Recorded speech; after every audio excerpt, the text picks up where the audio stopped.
अस्सलाम वालेकुम।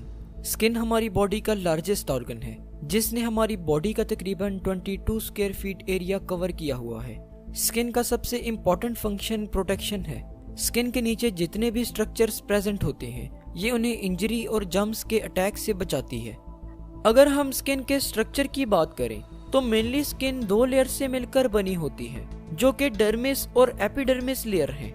Epidermis skin की सबसे आउटर लेयर है। इस लेयर की थिकनेस बॉडी के डिफरेंट पार्ट्स में वेरी करती रहती है।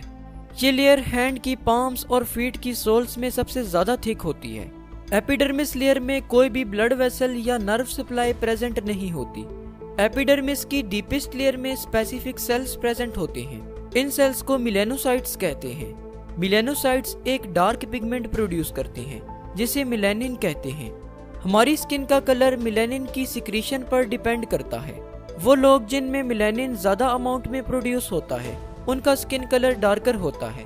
ऐसे लोग जिनमें मिलेनिन की सिक्रीशन कम होती है उनका स्किन कलर लाइट होता है। मिलेनिन की सिक्रीशन डिफरेंट रीजन्स के लोगों में डिफरेंट होती है जबकि मिलेनोसाइट्स तकरीबन सभी में इक्वल अमाउंट में प्रेजेंट होते हैं।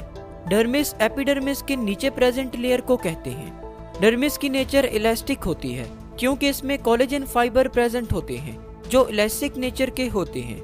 कोलेजन फाइबर्स बेसिकली प्रोटीन से मिलकर बने होते हैं। स्किन की डर्मिस लेयर में कुछ ऐसे इंपॉर्टेंट सेल्स प्रेजेंट होते हैं जो इम्यूनिटी में वाइटल रोल प्ले करते हैं।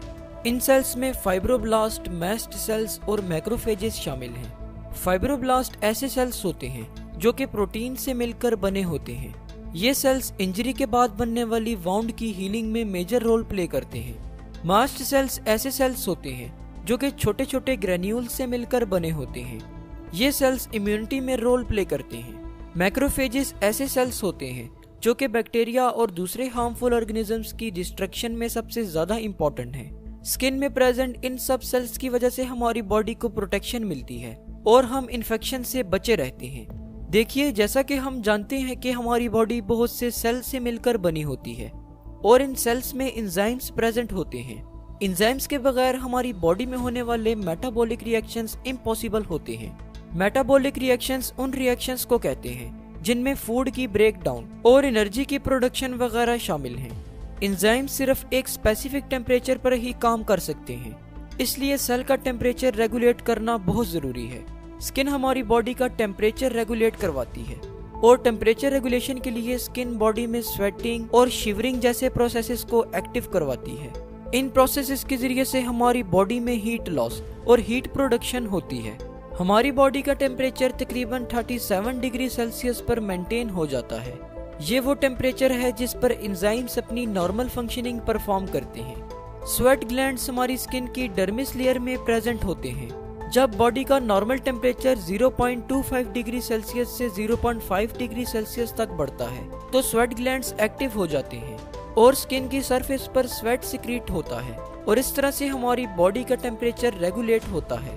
स्किन हमारी बॉडी की ज्यादातर हीट को लॉस करवाती है। जब हमारी बॉडी का टेम्परेचर बढ़ जाता है तो हमारी ब्लड वेसल्स यानी कि आर्टेरियोल्स और वेन्यूल्स डायलेट कर जाती हैं।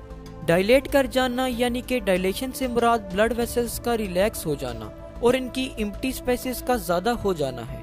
डायलेशन की वजह से स्किन के नीचे प्रेजेंट कैपिलरी नेटवर्क में ज्यादा से ज्यादा ब्लड इंटर होता है और इस तरह हीट लॉस भी ज्यादा होता है। जब एनवायरनमेंट का टेम्परेचर लो होता है तो स्किन के नीचे प्रेजेंट कैपिलरीज के नेटवर्क में कंस्ट्रिक्शन हो जाती है। कंस्ट्रिक्शन से मुराद कैपिलरीज का सिकुड़ जाना है और इस तरह से कैपिलरीज की एम्प्टी स्पेसेस भी कम हो जाती हैं और स्किन के नीचे प्रेजेंट कैपिलरीज के नेटवर्क में ब्लड फ्लो कम से कम होता है। जब ब्लड फ्लो कम होता है तो ऑटोमेटिकली हीट लॉस भी कम से कम होती है। बेसिकली ब्लड के थ्रू ही हमारी बॉडी से हीट लॉस हो रही होती है और इस तरह स्किन हमारी बॉडी के टेम्परेचर को रेगुलेट कर देती है। डर्मिस में ब्लड वेसल्स भी प्रेजेंट होती हैं जो कि हमारी एपिडर्मिस और स्किन में प्रेजेंट ग्लैंड्स को ऑक्सीजनेटेड ब्लड सप्लाई करती हैं। इसके अलावा इन ग्लैंड्स और एपिडर्मिस से हार्मफुल सब्सटेंसेस को ड्रेन आउट भी करवाती हैं। डर्मिस में सेंसरी रिसेप्टर्स भी प्रेजेंट होते हैं जो कि टच, टेम्परेचर, प्रेशर और पेन के लिए स्पेसिफिक होते हैं।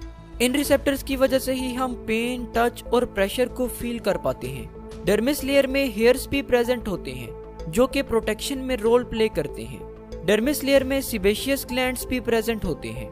सीबेशियस ग्लैंड सीबम प्रोड्यूस करते हैं जो कि एक ऑयली सब्सटेंस है।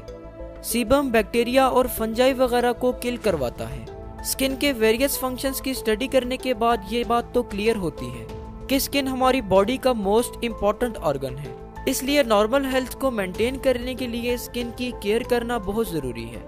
मुझे उम्मीद है कि इस वीडियो से आपको कुछ ना कुछ ज़रूर नया जानने को मिला होगा। जाते जाते हमारे सेकंड यूट्यूब चैनल डिमिस्टिफाइंग साइंस को विजिट करके ज़रूर सब्सक्राइब कीजिएगा। शुक्रिया, अल्लाह हाफिज़।